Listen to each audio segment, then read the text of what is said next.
7-1, не знам този резултат, с който отстъпихте срещу Левски, отговаря ли на играта, който показахте днес? Вчера беше друг мач, а днес друг? Па и днеска не е това реален резултат. Тези вкараха всички положения, ние начало на матча не вкарахме нищо, но и влезохме в играта много слабо, много за мен срамно. Аз не мога да си познаем своя отбор и по такъв начин нищо не може никога да се направи и да се случи. Но тук има много разлози и причини, не искам да влезем за това.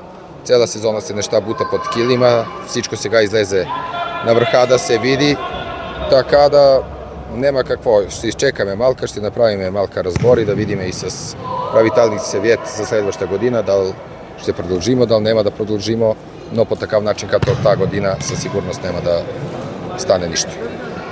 Много неща загатна, но нищо не каза. В смисъл, има някакво напрежение в отбора или какво? Не.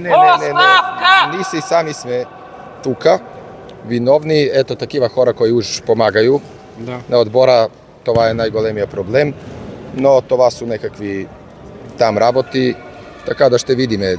По принцип сами сме си виновни, аз първи, след това момчета, които са били, така да нямаме какво да говорим. Благодаря ти.